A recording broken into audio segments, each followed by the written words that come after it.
Mr. President. The Majority Leader is recognized. Being a quorum? No, we are not. Okay, Mr. President, first on Build Back Better. Democrats continue their work this week to iron out the details of our Build Back Better agenda, a once-in-a-generation opportunity to rebuild ladders for working families to reach the middle class, to help people stay in the middle class who are already there, and to secure another century of American prosperity. Last night, I held another round of extensive talks with top officials from the White House, with the Speaker, and with my Senate colleagues. We made good progress, and we continue our talks later this week. There is more work to do, and so we are going to keep at it. We're going to work at this every day until we can get it done. I want to thank my colleagues, the Speaker and the White House, for everything they're doing to finalize this important bill. It's a rare opportunity to do something big for the American people, and we will press ahead until we pass both the bipartisan infrastructure bill and our Build Back agenda into law. Now on the debt ceiling. Last night, as you know, Mr. President, last night I filed cloture on legislation sent to us by the House of Representatives that provides for a suspension of the debt ceiling until December of 2022. The Senate is going to hold that vote tomorrow, and once again, the members of this body will face a choice. We can bring this Republican-manufactured debt ceiling crisis to a swift end, or Republicans can keep barreling our country ever closer to the first default in American history. By now, it's perfectly clear which political party is working to prevent a default on the debt and which party is deliberately and almost cynically rooting for one. Republicans have been offered multiple opportunities to de-escalate this crisis they've created, yet each time the Republican leader has chosen to magnify it instead.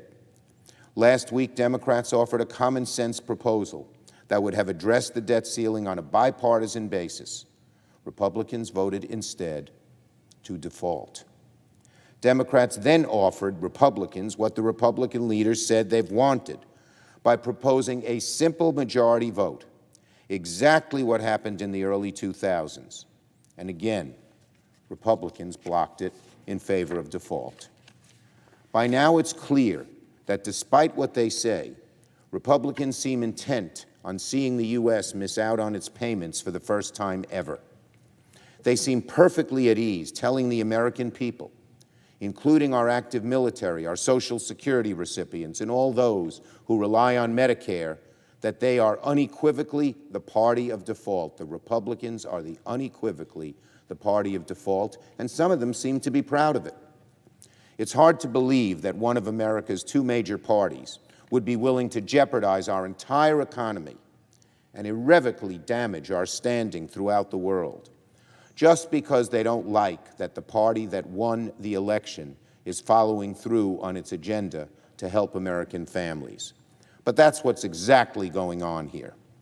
Now, to be clear, let's be very clear, tomorrow's vote is simply a cloture vote. It is not a vote to raise the debt ceiling.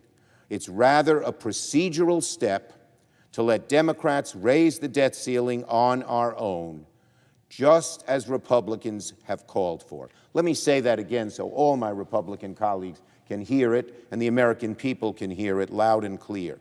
Tomorrow's vote is simply a cloture vote. Tomorrow's vote is not a vote to raise the debt ceiling. It's rather a procedural step to let Democrats raise the debt ceiling on our own. We're telling Republicans, we're not asking you to vote for it. Just let us vote for it. And that's what you've called for. That's what Leader McConnell has called for on countless occasions from July on. As recently as yesterday, the Republican leader pointed to episodes in 2004 and 2006, while the majority raised the debt ceiling, while the minority voted against it. As happened then, the minority party can just get out of the way and let the majority supply the votes. Tomorrow's vote, then, is a chance for Republican senators to show that they don't have to link arm in arm with those extreme members of their conference running for president. They have a chance to show that they're still responsible, It's not too late, but it's getting dangerously close. As I said yesterday, this chamber must send President Biden legislation to raise the debt ceiling before the end of the week. We do not have the luxury of using a drawn-out, convoluted, and risky process. We can resolve the debt ceiling crisis this week and reassure the world that the full faith and credit of the United States will never be in question. Democrats are going to do the responsible thing tomorrow and vote yes to prevent a default. There's still time for Republicans to get out of the way and allow this bill to pass with a simple majority vote. If Republicans want to vote no tomorrow, if they really want to be the party of default, that's their choice. Now on voting rights.